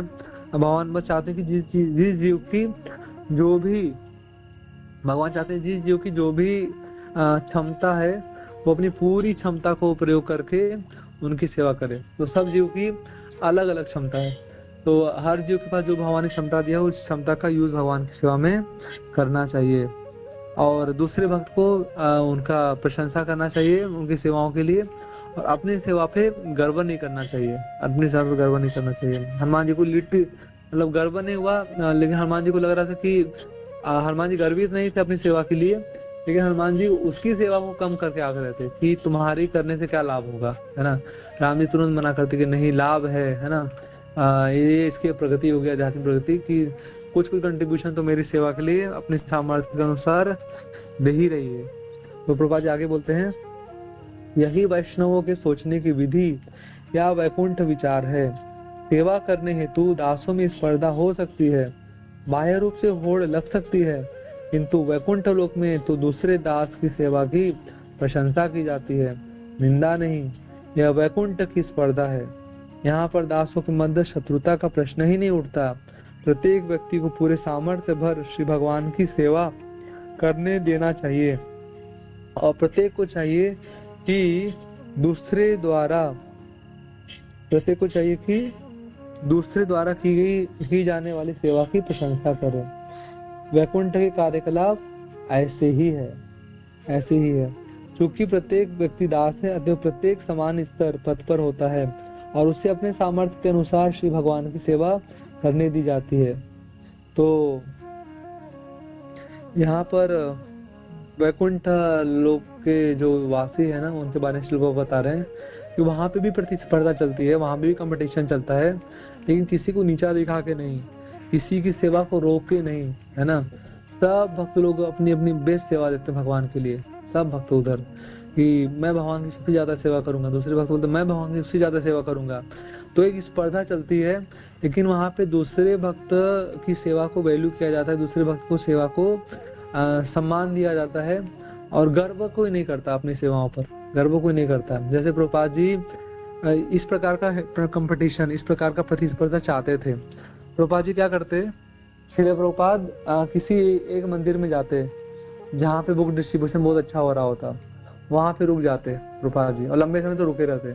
दूसरे मंदिर वाले प्रभुपाद जी को बुलाते, प्रभुपाद जी यहाँ पे अब लंबा समय रुक गए, अब आप हमारे मंदिर में आ जाइए, यहाँ भी कुछ रहिए। प्रभुपाद जी बोलते नहीं नहीं, तुम्हारे मंदिर में नहीं होगा क्योंकि तुम्हारे मंदिर में बुक डिस्ट्रीब्यूशन बहुत अच्छा नहीं होता है, स्लो है। इस मंदिर का देखो इतने भक्त प्रतिदिन इतनी मेरी पुस्तकों का डिस्ट्रीब्यूट कर रहे हैं, तो मैं यहीं रुकूंगा। तो दूसरे मंदिर वाले वो बोलते अच्छा प्रभुपाद जी इस वजह से नहीं आ रहे, तो वो लोग कहते कि ठीक है, अब मैं इनसे ज्यादा, मैं इस मंदिर से ज्यादा बुक डिस्ट्रीब्यूशन बढ़ा दूंगा ताकि प्रभुपाद जी इधर आएंगे हमारे पास। तो वो मंदिर वाले जोर लगा के सब भक्तों को उत्साहित करके अब बुक डिस्ट्रीब्यूशन बढ़ा देते। तो प्रभुपाद जी वो मंदिर जहाँ रहते थे वो छोड़ के दूसरे मंदिर चले जाते। तो अब ये मंदिर वाले बोला प्रभुपाद जी इधर आ जाइए, प्रभुपाद जी बोलते नहीं नहीं, इसका लोग का देखो ज्यादा बुक डिस्ट्रीब्यूशन हो रहा है, मैं इधर ही रहूंगा। अब ये वाले मंदिर कंपटीशन में आ जाते, ये मंदिर वाले अपना बुक डिस्ट्रीब्यूशन तेजी से बढ़ा देते, है ना। तो यहाँ पे प्रभुपाद जी एक कंपटीशन करवा रहे हैं, लेकिन कंपटीशन हेल्दी है। यहाँ पे दूसरे वो भक्त को देख के ईर्ष्या नहीं की जा रही है, यहाँ दूसरे भक्त को देख के प्रेरणा ली जा रही है। ये बहुत अच्छा कर रहा है, और मैं इससे सीख के इसके से जैसा ऐसे अच्छा करने का प्रयास करता हूँ, है ना। यहाँ पे उसको नीचा दिखाने का, उसको ईर्ष्या करने का प्रयास नहीं किया जा रहा है, उससे प्रेरणा लेके उससे अच्छा करने का प्रयास किया जा रहा है भगवान की सेवा के लिए। तो वैकुंठ में भी इस प्रकार का, वैकुंठ में गोलोक वृंदावन में इस प्रकार की प्रतिस्पर्धा होती रहती है, लेकिन ये हेल्दी कंपटीशन है, हेल्दी कंपटीशन होना चाहिए, है ना। जहाँ पे ईर्ष्या ना हो, जहाँ पे दूसरे की सेवा को, दूसरे को इन्फीरियर न किया जाए, दूसरे को नीचा नहीं दिखाया जाए, और अपना अहंकार ना बढ़े, इस प्रकार की सेवा को यहाँ पे अप्रिसिएशन दिया जाता है ना। तो यहाँ पे प्रभुपाद जी आगे बता रहे हैं, जैसा कि श्रीमद् भगवत गीता से पुष्टि होती है, सर्वस्य चाहम हृदि सन्निविष्टो मत्ता स्मृतिम ज्ञानम अपोहनम च। श्री भगवान सबके हृदय में स्थित है और दास की मनोवृत्ति के अनुसार आदेश देते रहते हैं, किंतु श्री भगवान भक्तों तथा अभक्तों को भिन्न भिन्न आदेश देते हैं। अभक्तगण परमेश्वर की सत्ता को चुनौती देते हैं, अतएव श्री भगवान ऐसा आदेश देते हैं जिससे अभक्त जन्म जन्मांतर श्री भगवान की सेवा को भूलता रहता है और प्रकृति के नियमों द्वारा दंडित होता है। किंतु जब भक्त अत्यंत निष्ठावान श्री भगवान की सेवा करना चाहता है तो श्री भगवान भिन्न रीति से आदेश देते हैं, जैसा कि श्रीमद् भगवद गीता में श्री भगवान कहते हैं, तेषां सततयुक्तानां भजतां प्रीतिपूर्वकं ददामि बुद्धि योगम तम ये जना ये न माम उपयांति ते। जो निरंतर मेरी भक्ति करते हैं और प्रेम पूर्वक मेरी पूजा करते हैं, उन्हें मैं ऐसी बुद्धि देता हूँ जिससे वे मेरे समीप आ सकते हैं। तो यहाँ बहुत इंपॉर्टेंट बात बता रहे हैं, है ना, कि देखिए जो जिसके अंदर ना दास की भावना रहेगी, जो विनम्र रहेंगे, जो भगवान के अनुकूल चलेंगे, भगवान उनको अच्छी बुद्धि देते हैं। स्मृतिम ज्ञानम, उनको भगवान स्मृति देंगे, ज्ञान देंगे और ऐसी बुद्धि देंगे जिससे भगवान के तरफ आगे बढ़ेंगे। लेकिन जिसके अंदर ईर्ष्या रहती है, जिसके अंदर भगवान से उल्टा चलने की कोशिश करते हैं, भोग वृत्ति रहती है, इसके अंदर सेवा वृत्ति नहीं रहती है, तो उनको भगवान अपने आप को भुलवा देते हैं। अपोहनम, स्मृतिम ज्ञानम भक्तों के लिए है जो भगवान का अनुकूल चल रहे हैं, विनम्रता है, शरणागति है, सेवा वृत्ति, तो उनको भगवान अपने पास आगे बढ़ने का बुद्धि प्रदान कर रहे हैं। ऐसी बुद्धि देंगे कि वो करने से भक्त भगवान की तरफ आगे बढ़ेगा। और जो अभक्त लोग हैं, जो भगवान की भक्ति नहीं करते हैं, भगवान को हमेशा चैलेंज करते हैं, नास्तिक टाइप के लोग हैं और विनम्रता नहीं है, शरणागति नहीं है, ईर्ष्यालु है, भगवान को देख के, भक्तों को देख के, ऐसे ईर्ष्यालु लोगों को, भक्तों को भगवान क्या करते हैं, भुलवा देते हैं अपने आप को। ठीक है, तुम भूलते रहो और जन्म जन्मांतर ये माया के बंधन में पड़ के, संसार में पड़ के दुख उठाते रहो। तो उनको भगवान अपने आप को भुलवाते हैं और उनको बार बार संसार में जन्म लेना पड़ता है, तकलीफ उठानी पड़ती है ना। तो भक्त बनना चाहिए, भक्त मतलब दास बनना चाहिए। हनुमान जी जैसा, हनुमान जी क्या करते थे, हमेशा किंकर बनते थे, किंकर रहते थे। किंकर बोलते थे कि हे प्रभु मैं क्या करूं। किंकर, किंकर का मतलब होता है दास। दास हमेशा मालिक के आगे हाथ जोड़े खड़ा रहता है। किंकर, किंकर, किम मतलब क्या, कर मतलब करूं, मैं क्या करूं। एक एक हनुमान जी को एक सेवा मिलती, तुरंत करके आ जाते, फिर आगे वो आके बोलते हैं प्रभु हो गया सेवा, आप क्या करो नेक्स्ट, वो भी सेवा बोलते, अभी वो भी करके आ जाते, बोलते व्हाट नेक्स्ट, व्हाट नेक्स्ट, अभी क्या सेवा, अभी क्या सेवा, अभी क्या सेवा। एक्चुअली सेवा का मतलब, सेवा का फल क्या होता है, सेवा का फल क्या होता है, सेवा का फल सेवा ही होता है। आपको आपको एक सेवा दी जाए और आप सेवा आपने पूरा कर लिया, तो हमको चाहिए नेम फेम, है ना, वो हमने इतनी बड़ी सेवा कर दी, हमारी प्रशंसा हो जानी चाहिए, हमें हमारा नाम अनाउंसमेंट होना चाहिए, इतना बड़ा दान किया, इतना बड़ा बुक डिस्ट्रीब्यूशन किया, इतना बड़ा मंदिर बना दिया, इतने सारे भक्त बना दिए, इतना सुंदर कीर्तन कर दिया, इतनी सुंदर भावों का श्रृंगार कर दिया, इतना सुंदर प्रसाद बना दिया। ऐसे जो सेवा करते हैं, तो अगर वो बहुत बुद्धिमान है तो वो अपने नेम फेम को चाहेगा, तो उसकी प्रशंसा हो जाए, उसको सम्मान मिले, उसको नाम अनाउंसमेंट हो, फूल माला पहनाया जाए, उसको विशेष, उसको वो जमीन पे नहीं बैठेगा, वो उसको विशेष, उसको ऊंचाई पे उसको स्थान मिले, है ना, वो स्पेशल व्यक्ति है ना, और सब उसको प्रणाम कर। तो इस प्रकार की भावना, मतलब तो अच्छी भावना नहीं है, सेवा का रियल रिजल्ट नहीं है ना। सेवा का तो फिर सेवा फिर आपकी रियल सही तरीके से फलीभूत नहीं हुआ, अगर कोई सेवा के बदले में ये सब चाहता है। सेवा के बदले में क्या होना चाहिए, सेवा के बदले में सेवा ही होना चाहिए। एक सेवा किया, सेवा अच्छा हो गया, ठीक है, उसका परिणाम क्या होगा, आपको आपके जो ऊपर के वरिष्ठ भक्त है, आपके जो गुरु हैं, वो आपको और कोई सेवा देंगे, है ना, वो भी पूरा हो गया, तो फिर आपको और सेवा मिलेगी, वो पूरी पे और सेवा मिलेगी। कब तक मिलेगी, सततम कीर्तन तुमाम, निरंतर, वो उसका कोई नहीं होने वाला है। सेवा के बदले सेवा, उस सेवा के बदले और सेवा, उस सेवा के बदले और सेवा, उस सेवा के बदले और सेवा। हम लोग सेवक है ना, सेवक मतलब क्या बोल रहे हैं, जीवेर स्वरूप है कृष्णेर नित्य दास। वो सेवा नित्य चलेगी हमेशा। कब तक चलेगी, ये पूरा जीवन चलेगी, यहाँ ये पूरा जीवन चलेगा। अच्छा, अगले अनंत जीवन चलेगा, अनंत जीवन कब तक, गोलोक वृंदावन, वहाँ अनंत शाश्वत काल तक सेवा ही चलती रहेगी, है ना, सेवा रुकने वाली है नहीं, सेवा रुकने वाली है नहीं। एक सेवक कभी रिटायरमेंट लेगा नहीं, है ना, ये प्रभुपाद जी का ऐसा मोमेंट है, कोई इसमें स्टॉपेज नहीं है, कोई इसमें रिटायरमेंट नहीं है, कोई इसमें रेस्ट नहीं है कि चलो अभी मैं बहुत प्रचार करके थक गया और अभी कुछ प्रचार नहीं करूंगा, अभी मैं एक हफ्ता के लिए सोऊंगा, अभी एक हफ्ता के लिए सोऊंगा, बहुत मैं जीवन भर 40-50 साल से माला कर रहा हूँ, अभी थक गया हूँ, अभी 4-5 साल तक कोई माला नहीं करूंगा। इसमें कुछ रुकावट है नहीं, there is no stoppage here, कोई इसमें रुकावट है नहीं। निरंतर करना है, निरंतर करना है, निरंतर करना है ना, हमेशा सेवा करनी है ना। सततम कीर्तन तुमाम, सेवा का फल क्या है, सेवा, उस सेवा का फल क्या है, सेवा, उस सेवा का फल क्या है, सेवा। कब तक, निरंतर चलता रहेगा, सततम, है ना, सततम कीर्तन तुमाम, है ना, हमेशा चलता रहेगा भगवान कृष्ण की सेवा, है ना। तो यह करना चाहिए, यह करना चाहिए, यह करना चाहिए, है ना। तो इस प्रकार की भावना होनी चाहिए, निरंतर सेवा चलती रहे, सेवा के बदले सेवा, सेवा के बदले सेवा। हनुमान जी जैसा, वो कभी रुके नहीं हनुमान जी, है ना, कि आप प्रभु हो गया बस अब रिटायरमेंट ले रहे हैं। आप वृंदावन की गोपियां कभी रुकी नहीं कि हो गया कृष्ण बहुत सेवा, आप और कुछ सेवा नहीं चलेगा, है ना। तो सेवा के बदले सेवा होना चाहिए, ठीक है। तो यहाँ पे श्लोका 13 में बता रहे हैं, जो व्यक्ति सदैव शत्रु तथा मित्र के भाव से सोचते हैं, वे अपने अंदर के परमात्मा को ढूंढ पाने में असमर्थ रहते हैं। इनकी तो बात ही जाने दें। ब्रह्मा जी जैसे बड़े बड़े पुरुष जो वैदिक साहित्य से पूरी तरह से प्रबुद्ध हैं, कभी कभी भक्ति के सिद्धांतों का पालन करते हुए मोहग्रस्त हो जाते हैं।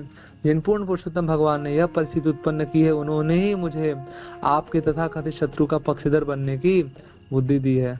तो प्रहलाद महाराज बहुत बुद्धिमान है। प्रहलाद महाराज ना बोल रहे हैं कि ये मेरे अंदर, वो पूछ रहे थे, टीचर पूछ रहे हैं, शरणा पूछ रहे हैं तुम्हारे अंदर बुद्धि कैसे आ गई ऐसी वाली। तो बोल रहे हैं कि मेरे अंदर भगवान ने डाली है, जिसको आप अपना शत्रु मानते हैं ना, उन्होंने मुझको ऐसी बुद्धि दी है ना, अपना भक्ति करने की बुद्धि। नारद मुनि जी का नाम ले नहीं रहे हैं बार बार, है ना, इस प्रकार से। तो अगला श्लोका इम्पोर्टेंट है, अगला श्लोका कह रहे हैं, श्लोका 14, यथा भ्राम्य तयो ब्रह्मन् स्वयं आकर्ष सन्निधौ, तथा मे भिद्यते चेतस चक्रपाणे यदिश्रिया। कह रहे हैं हे ब्राह्मणों, प्रहलाद महाराज बोल रहे हैं, हे ब्राह्मणों अध्यापकों, अपने उनके ब्राह्मण के पुत्र है ना, ये शुक्राचार्य जी ब्राह्मण है और ये दोनों भी ब्राह्मण के पुत्र हैं, 6 नंबर का, उनको एड्रेस कर रहे हैं, कह रहे हैं हे ब्राह्मणों अध्यापकों, जिस प्रकार चुंबक से आकर्षित लोहा स्वतः चुंबक की ओर चला जाता है, उसी प्रकार भगवान श्री विष्णु की इच्छा से बदली हुई मेरी चेतना उन चक्रधारी श्री भगवान की ओर आकृष्ट हो गई है। इस प्रकार मुझे कोई स्वतंत्रता नहीं है। तो एक सुंदर एग्जांपल दे रहे हैं, जैसे लोहे चुंबक का, चुंबक अपने आप लोहे को आकर्षित कर लेता है ना, जहाँ भी लोहा रहेगा और चुंबक खींच लेगा उसे। तो उसी तरह प्रहलाद महाराज कह रहे हैं कि आप लोग बार बार पूछ रहे हैं कि किसने तुमको पॉल्यूट किया, कहाँ से बुद्धि आई ऐसी, कहाँ से बुद्धि आई, कहाँ से सीखा विष्णु भक्ति। तो बोलने कि मैं भगवान विष्णु चुंबक के जैसे हैं और मैं लोहा के जैसा हूँ। नेचुरली ऐसा हो गया है, नेचुरली ऐसा हो गया कि भगवान विष्णु वो मेरे को अपनी ओर आकर्षित कर लिए हैं, खींच लिए हैं। मेरे ऊपर कोई वश नहीं। जैसे चुंबक आ जाए तो लोहा का उस पर कंट्रोल नहीं होता है, वो खींच लेता है। उसी तरह प्रहलाद महाराज कह रहे हैं कि नेचुरली हुआ है ये, भगवान विष्णु चुंबक जैसे हैं, मैं लोहे जैसा हूँ, नेचुरली मैं उनसे खींचा चला गया हूँ, है ना। मेरे ऊपर कंट्रोल नहीं है ना, इसमें और किसी का दोष नहीं है ना। मैं हूँ ही लोहा और वो है ही चुंबक, है ना।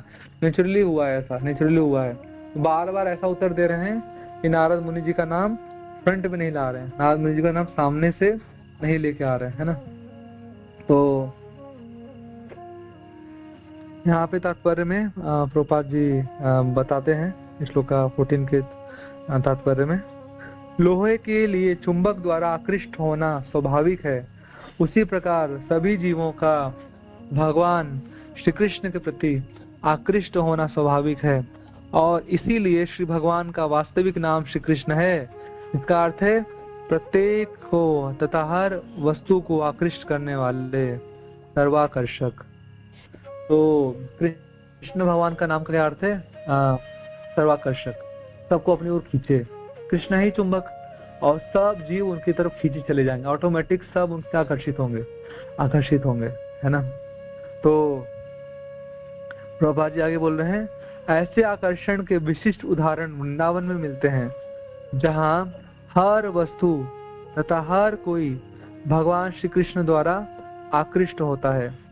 वहाँ नंद महाराज तथा यशोदा देवी जैसे वयोवृद्ध, सुदामा तथा अन्य ग्वाल बाल जैसे मित्रगण तथा श्रीमती राधा रानी तथा उनकी सखी गोपियां, और यहाँ तक कि पशु पक्षी, गायें तथा बछड़े तक आकृष्ट होते हैं। बगीचों के फूल फल आकृष्ट होते हैं, यमुना की तरंगे आकृष्ट होती हैं, तथा धरती, आकाश, वृक्ष, पौधे, पशु तथा अन्य सभी जीव आकृष्ट होते हैं। वृंदावन में प्रत्येक वस्तु की यही स्वाभाविक स्थिति है। तो वृंदावन में सब लोग, हर एक लोग कृष्ण से आकर्षित रहते हैं, सब लोग। यशोदा मैया, नंद बाबा, गोपियां, कृष्ण के मित्र, गैया, बछड़े, फूल फल, वृक्ष, पौधे, नदियां, पर्वत, आकाश, धरती, सब लोग कृष्ण से आकर्षित है ना। तो ये ब्रज है, सब वहाँ पे नेचुरल स्थिति में है। लोहे का नेचुरल स्थिति क्या है? वो चुंबक से आकर्षित हो जाए, है ना। उसी तरह से सभी जीवों का नेचुरल स्थिति क्या है? What is natural position of all जीवास? तो वो भगवान कृष्ण से आकर्षित हो जाए, वहां से कृष्ण से आकर्षित, उनका नेचुरल स्थिति है ना। तो इसलिए यहाँ पे वो जो भक्त लोग होते हैं ना, भक्त लोग नेचुरली कृष्ण से आकर्षित रहते हैं। भक्त लोग के जीवन में सेंटर कृष्ण होते हैं। भक्त लोग सब कुछ कार्य कृष्ण भगवान के लिए कर रहे होते हैं, ऑल एक्टिविटीज और कृष्ण, भक्त लोग सब कुछ कृष्ण भगवान के लिए कर रहे होते हैं। और दूसरी ओर जो लोग भक्त नहीं होते हैं, अभक्त लोग होते हैं, वो सब कुछ कार्य अपने लिए कर रहे होते हैं, उनका सब कुछ उल्टा चलता है ना। कह रहे हैं वृंदावन के कार्यकलापों के से सर्वथा विपरीत भौतिक जगत है, जहाँ सभी लोग भगवान कृष्ण द्वारा नहीं अपितु माया द्वारा कृष्ण होते हैं। आध्यात्मिक भौतिक जगतों का यही अंतर है। तो व्हाट इज द डिफरेंस? अंतर क्या है? आध्यात्मिक जगत में सब लोग कृष्ण से भगवान से जुड़े हुए हैं, सब लोग कृष्ण के लिए कार्य कर रहे हैं। मतलब लोग भी, हम इस जगत में भी रह के हम लोग सब कुछ कार्य कृष्ण के लिए करना चाहते हैं, है ना। सुबह से लेकर रात तक भक्त का जीवनचर्या ऐसा होता है कि वो सब कुछ कृष्ण के लिए करता है। सब कुछ कृष्ण, धन कमाएगा तो कृष्ण की सेवा में लगाएगा, है ना। भोजन बनाएगा तो कृष्ण को अर्पित करेगा, कृष्ण के बारे में सोचेगा, कृष्ण का श्रृंगार करेगा, कृष्ण का शास्त्र पढ़ेगा, कृष्ण की कथा श्रवण करेगा, कृष्ण के मंदिर घूमने जाएगा, कृष्ण के धाम दर्शन करेगा। भक्त का सारा कार्य, बच्चे होंगे तो कृष्ण का नाम रखेगा, जन्मदिन होगा, विवाह उत्सव होगा, कुछ भी होगा तो कृष्ण कॉन्शियस, मृत्यु भी हो जाएगी तो भी कृष्ण कॉन्शियस वे में उसकी अंत्येष्टि क्रिया संपन्न होगी। हर प्रकार से भक्त के जीवन में पूरे पूरे भगवान श्री कृष्ण सेंटर में होते हैं। लेकिन दूसरी ओर जो भक्त नहीं होते, भक्त लोग होते हैं, वो उनके जीवन में कृष्ण सेंटर नहीं होते, उनके जीवन में कौन सेंटर होता है? माया। वो सब कुछ कार्य माया के वशीभूत होकर करते रहते हैं। तो वो डिफरेंस, ये जो अंतर है भौतिक जगत में और आध्यात्मिक जगत में। जो उसके सेंटर में कृष्ण है वो आध्यात्मिक जगत में रह रहा है, उसके सेंटर में कृष्ण नहीं है वह भौतिक जगत में रह रहा है। ठीक है, तो श्लोक 15 श्री नारद उवाच एतावत् ब्रह्मण युक्त्वा वीर राम महापद्मति तम सन्निभस्य कुपिता सुदीनो राज सेवक। कह रहे हैं नारद मुनि ने आगे कहा, श्री नारद मुनि ने आगे कहा, शुक्राचार्य जी के पुत्रों अर्थात अपने शिक्षकों चंड तथा अमर्क से यह कहने के पश्चात महात्मा भक्त प्रहलाद महाराज मौन हो गए। तब ये तथाकथित ब्राह्मण उन पर क्रुद्ध हुए, क्योंकि वे हिरण्यकशिपु के दास थे, अतः वे अत्यंत दुखी थे। वे भक्त प्रहलाद महाराज की भर्त्सना करते हुए इस प्रकार बोले। तो पहले तो बहुत प्यार से दोनों टीचर पूछ रहे थे, शरण अमर्क, है ना। आप जब बता नहीं रहे हैं प्रहलाद महाराज, अब बुद्धि लगा के उत्तर दे रहे हैं, तो बहुत गुस्सा हो गए, दोनों बहुत दुखी हो गए कि अरे बता नहीं रहा है, चतुराई दिखा रहा है प्रहलाद, है ना, घुमा घुमा के उत्तर दे रहा है ना, नाम नहीं बोल रहा है कि किसने इसको सिखाया, ये सब अपने आप तो सीखेगा नहीं, तो बहुत गुस्सा दिखा रहे हैं अभी, है ना। तो देखिए ये षंड अमर्क जो है ना, ये शुक्राचार्य के बेटे हैं। शुक्र आचार्य, शुक्र का क्या मतलब होता है? वीर्य। और शुक्राचार्य गुरु है, और शुक्राचार्य ने अपने बेटे को गुरु बना दिया है ना। क्यों गुरु बनाया? सिंपली उनके अंदर कोई ब्राह्मणिकल क्वालिफिकेशन नहीं है, there no brahmanical qualification in them. षंड अमर के अंदर कोई ब्राह्मणिकल क्वालिफिकेशन नहीं है, फिर भी वो गुरु बने हुए हैं, गुरुकुल में पढ़ा रहे हैं, वो गुरुकुल के टीचर बने हुए हैं। क्यों? बस शुक्राचार्य के बेटे हैं ना, वीर्य से जन्मे बेटे हैं, इसलिए गुरु बन गए हैं। वीर्य से जन्मे बेटे को अगर गुरु बना दिया जाए, है ना, एक गुरु अपने वीर्य से जन्मे बेटे को अगर गुरु बना देता है तो फिर वो अयोग्य होगा, वो अनक्वालिफाइड होगा, है ना। हम देखते हैं कि हमारे जो इस्कॉन की जो गुरु परंपरा है, इसमें श्रील प्रभुपाद जी गुरु है, जगत गुरु हैं, लेकिन श्रील प्रभुपाद जी ने अपने बेटे को गुरु थोड़ी बनाया। कि प्रभुपाद जी ऐसा नहीं चला कि मैं गुरु, मेरे बाद मेरा बेटा गुरु बनेगा, उसका बेटा गुरु बनेगा, इस तरह से पारिवारिक ये लाइन चलती जाएगी, है ना, फैमिली लिनिएज, है ना। तो ये प्रभुपाद जी ने ऐसा नहीं किया। प्रभुपाद जी के बाद उनके शिष्य गुरु बने, उनके शिष्य के बाद उनके शिष्य गुरु बनेंगे, है ना। मतलब योग्यता के आध्यात्मिक जीवन में अगर कोई बड़ा चढ़ा है, उसको गुरु बनाया जा रहा है, न कि केवल बस बेटा होने से गुरु कोई बन जाए। प्रभुपाद जी उदाहरण देते हैं, जैसे कोई डॉक्टर का बेटा है तो बस वो डॉक्टर नहीं कहलाएगा, फिर कोई लॉयर का बेटा है तो लॉयर नहीं कहलाएगा। उसी तरह से कोई भक्त का बेटा है तो भक्त का बेटा बनने से वो भक्त नहीं कहलाएगा, है ना। या कोई ब्राह्मण का घर में जन्मा है तो ब्राह्मण घर में जन्मने से वो केवल ब्राह्मण नहीं कहलाएगा। कहने का मतलब कि उसके अंदर वो क्वालिफिकेशन होना चाहिए, उसके अंदर वो कार्य होना चाहिए। भक्त का बेटा तो वो भी भक्ति करेगा तभी भक्त कहलाएगा। ब्राह्मण का बेटा है तो ब्राह्मणिकल क्वालिटी होगा तभी वो ब्राह्मण कहलाएगा, अदरवाइज वो उसको ब्राह्मण नहीं कहा जा सकता। तो यहाँ पे जो षंड और अमर्क है ना, वो शुक्राचार्य के बेटे हैं, और शुक्राचार्य ने बस वीर्य का बेटा होने से, वीर्य से जन्मा होने से उनको गुरु बना दिया है ना। तो वही सही नहीं है।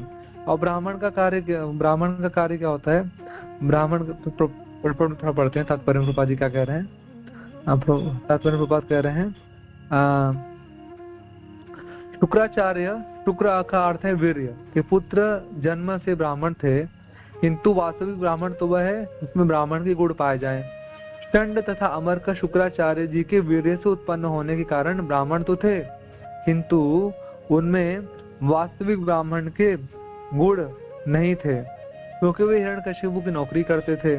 वास्तविक ब्राह्मण किसी को भी भगवान श्री कृष्ण का भक्त बनते देखकर अत्यंत प्रसन्न होता है। अपने शिष्य के विषय में तो कहना ही नहीं।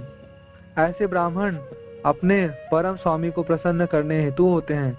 ब्राह्मण को किसी अन्य का दास बनने से वर्जित किया गया है, क्योंकि यह तो कुत्तों तथा शूद्रों का कार्य है। तो रियल ब्राह्मण कौन है? ब्राह्मण का मतलब क्या है? ब्रह्म जानाति थी ब्राह्मण, जो ब्रह्म को जानता है, जो कृष्ण को जानता है, वो ब्राह्मण है। ब्राह्मण को पता होता है कि उसके परम स्वामी भगवान श्री कृष्ण है। नमो ब्रह्मण्य देवाय गो ब्राह्मण हिताय च जगद्धिताय कृष्णाय गोविंदाय नमो नमः। तो ब्राह्मण का पहला कार्य है कि वो भगवान कृष्ण की सेवा में लगेगा। वो ब्राह्मण कृष्ण को जानेगा, कृष्ण की सेवा में लगेगा, वो ब्राह्मण है। वो कृष्ण को परम स्वामी के रूप में ब्राह्मण जानते हैं। वहाँ कृष्ण भी ब्राह्मणों के हमेशा पक्षधर होते हैं, उनकी रक्षा करते हैं। तो यहाँ पे और ब्राह्मण किसी को कृष्ण भक्ति करने से रोकेगा नहीं, वो खुश होगा बल्कि। और अपना शिष्य कृष्ण भक्ति में आगे बढ़े तो उसका कहना है कि बहुत खुश हो जाएगा। यहाँ पे ये दोनों ब्राह्मण के बेटे हैं, ये षंड अमर्क, लेकिन ये प्रहलाद महाराज भक्ति में आगे बढ़ रहे हैं, उनको देखिए खुश नहीं हो रहे, उनकी भक्ति दबाना चाह रहे हैं, रोकना चाह रहे हैं, है ना। तो ये वास्तव में ब्राह्मण नहीं कहलाएंगे, वास्तव में ब्राह्मण नहीं कहलाएंगे, है ना। तो आगे श्लोका 16 में अभी गुस्सा कर रहे हैं, टीचर अभी गुस्सा हो गए दोनों कि बता नहीं रहा है, दुष्टता दिखा रहा है। तो क्या कहते हैं? आनीय तामरे वित्रम अस्माकम आयश अस्कर कुलांगारस्य दुर्बुद्धे चतुरो अस्यादितो दमा।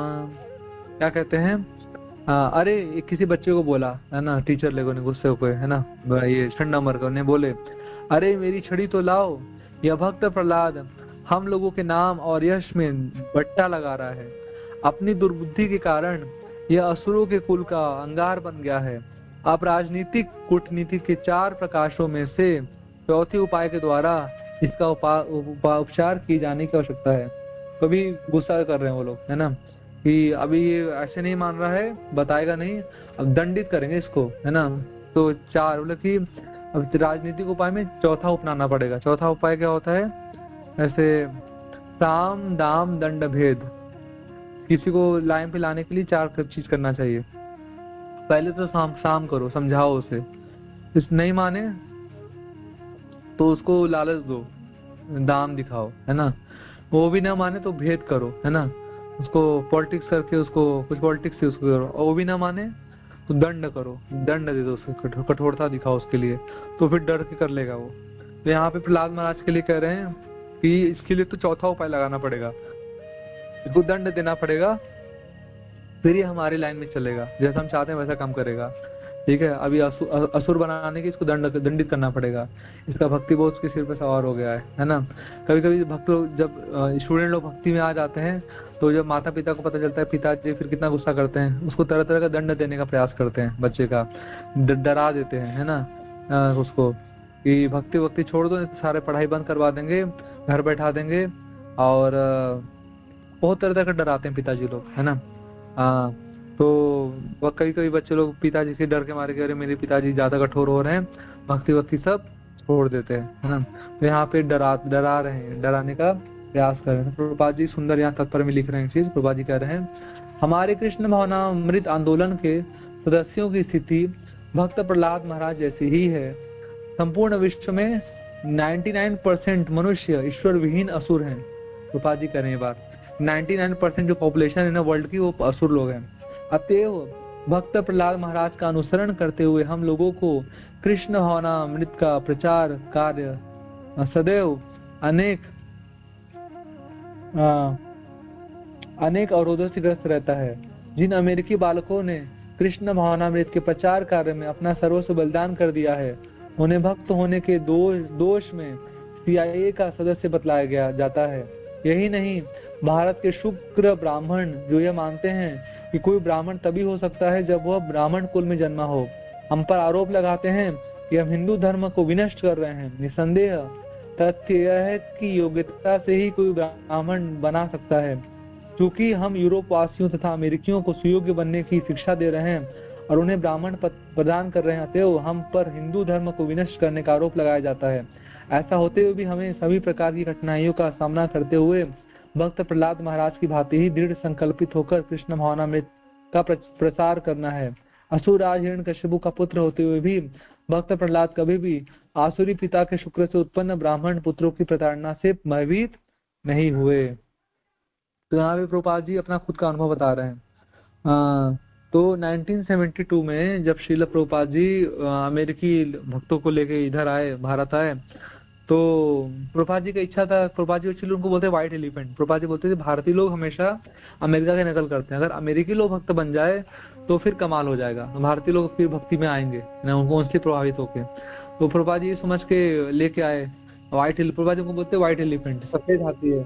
सफेद हाथी जब नाचेंगे तो काले हाथी भी उनको देख देख के नाचेंगे। काले हाथी मतलब इंडियंस है ना, ब्लैक इंडियंस, ठीक है, ब्लैक एलिफेंट, काले हाथी। तो प्रभुपाद जी उन लोग को लाए और यहाँ पे प्रचार कराने का प्रयास करने लगे। तो जो इंडियंस थे ना, भारतीय लोग थे ना, वो उनको देख के थोड़ा उनको विश्वास नहीं हुआ। उनको लगा कि पहले अभी हम लोग इतना गुलामी सहे, यहाँ पे ब्रिटिशर्स का राज था, उसके बाद फिर उसके पहले फिर मुगलों का राज्य था। तो कहीं ऐसा तो नहीं कि ये अमेरिका से कुछ इस प्रकार के लोग आए हुए हैं, ये लोग CIA के मेंबर्स है। CIA मतलब कि सेंट्रल इंटेलिजेंस ऑफ अमेरिका, उसके मेंबर्स है, और भारत का कुछ सर्वे वर्वे करेंगे और सर्वे वगैरह करके और फिर भारत को फिर से गुलाम बना देंगे। तो ये लोग भारतीय लोग विश्वास नहीं कर रहे थे इन अमेरिकियों पे, और उनको हर प्रकार से रोक रहे थे, यहाँ से जाने के लिए मजबूर कर रहे थे। तो जबकि ये लोग ऐसा था नहीं, प्रभुपाद जी के जितने भी अमेरिकी भक्त लोग थे सब लोग बहुत सिंपल थे, बहुत सरल थे, और भक्ति में लगे रहते थे, धोती कुर्ता पहनते थे, तिलक लगाते थे, कंठी माला, और नाम जप करते थे, कीर्तन करते थे। माता जी लोग सब साड़ी पहनती थी और एकादशी व्रत करते थे, पुस्तक वितरण करते रहते थे। और इस प्रकार से प्रभुपाद जी देखिए, प्रभुपाद जी को गए 50 वर्ष हो गए। कोई बोले कि ठीक है ये लोग ढोंग कर रहे हैं, है ना, गलत कर रहे हैं, वो इनके मन में कुछ और है, ऊपर से भक्त जैसा दिखा रहे हैं, अंदर कुछ और है। कोई गलत अगर रहेगा तो कितना समय तक ये दिखावा कर पाएगा? 5 महीने, 6 महीने, 1 साल, कोई 50 साल तक थोड़ी खींच पाएगा इस प्रकार की चीजों को, है ना। लेकिन प्रभुपाद जी के शिष्य लोगों ने इतना लंबा समय अपना पूरा देश छोड़ दिया, कंफर्ट जोन छोड़ दिया, भारत में आके इतना कठिनाई से रहे, और वृंदावन में सब लोग तो झाड़ू भी लगाते हैं सब, वो लोग खुश होके, है ना। लेकिन यहाँ पे जो ब्राह्मण लोग थे, कट्टर ब्राह्मण, वो लोग बिल्कुल विद्रोह कर रहे थे कि नहीं, बिल्कुल भी अलाउ नहीं किया जाएगा, ये लोग तो म्लेच्छ लोग हैं, गोमांस खाने वाले लोग हैं। क्या सोच के ये ऐसी भक्ति वेदांत स्वामी प्रभुपाद इन्होंने दीक्षा दिया, और बिल्कुल इनकी दीक्षा मानी नहीं जाएगी, और ये इनको मंदिर में पूजा करने का कोई अधिकार नहीं है। इस प्रकार से उनको बहुत विद्रोह कर रहे थे वो लोग, है ना। तो यहाँ पे प्रभुपाद जी कह रहे हैं कि ठीक है, पहले खाते थे वो लोग गोमांस, पहले खाते थे, अभी लेकिन उनके अंदर सारा ब्राह्मण का गुण आ गया है ना। वो भी भगवान का नाम जप कर रहे हैं, भगवान की पूजा कर रहे हैं, भगवान का कीर्तन कर रहे हैं, एकादशी व्रत कर रहे हैं, गीता भागवत पढ़ रहे हैं, गीता भागवत पढ़ा रहे हैं, लहसुन प्याज भी नहीं खाते, चाय कॉफी भी नहीं पीते, है ना। तो अभी इनको भक्ति में आगे बढ़ने का पूरा मौका दिया जाना चाहिए, बस इसलिए कि वो लोग ब्राह्मण जाति से नहीं, लोग भारतीय नहीं है, इस वजह से उनकी आध्यात्मिक प्रगति नहीं रोकी जानी चाहिए, है ना। तो प्रभुपाद जी अपने शिष्यों को खूब बचाने का प्रयास किया, और उनको बहुत कठोर परिश्रम करके, कठोर संघर्ष करके प्रभुपाद जी ने उनको स्थान दिलवाया, पूजा करने का अधिकार दिलवाया, यहाँ पे सब लोगों से मान्यता दिलवाई कि अब वो ब्राह्मण है, अब वो वैष्णव ब्राह्मण कहलाएंगे, है ना। उनका पहले का रिकॉर्ड मत देखिए, वर्तमान का रिकॉर्ड देखिए, इस प्रकार से। तो आगे कल कंटिन्यू करेंगे। Thank you very much. Hare Krishna. कोई प्रश्न आप लोग क्या कुछ ऐड करना चाहते हैं तो कर सकते हैं प्लीज।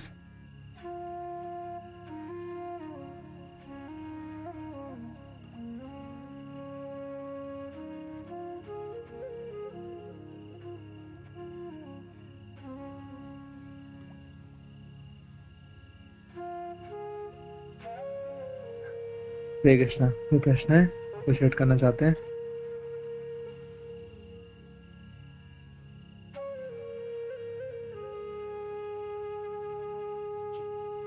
ठीक है, तो कोई प्रश्न नहीं है तो फिर कल कंटिन्यू करेंगे। Thank you very much.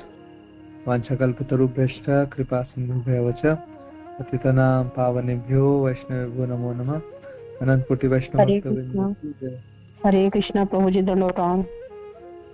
Yes प्रभु जी, जैसे कि जैसे कोई अगर प्रमाणिक गुरु से दीक्षा ले रहा है और कोई जो कुल गुरु से दीक्षा ले रहा है, तो उनका कैसे सदगति होगी? क्या वो भी भगवत धाम जा सकते हैं? हरे कृष्णा प्रभु जी धन्यवाद। अच्छा प्रश्न है। दो तरह के गुरु होते हैं, एक तो फैमिली गुरु होते हैं। फैमिली में नॉर्मल एक वो लाइन से गुरु, ये हमारे फैमिली गुरु है, पुरोहित, लाइक पुरोहित है ना, जो पूजा पाठ कराते हैं, गुरु हैं, और सब फैमिली में उन्हीं से दीक्षा लेते हैं। तो ऐसा जरूरी नहीं कि वो प्रमाणिक संप्रदाय में हो, वो नॉर्मल वो कर्मकांडी ब्राह्मण हो सकते हैं। जनरली ऐसे लोग कर्मकांडी ब्राह्मण होते हैं, ठीक है। तो ऐसे लोगों का दीक्षा लेने से हमारा काम नहीं बनेगा। हमें प्रमाणिक वैष्णव गुरु से ही दीक्षा लेना पड़ेगा, जो 4 संप्रदाय में से किसी एक संप्रदाय में आते हैं।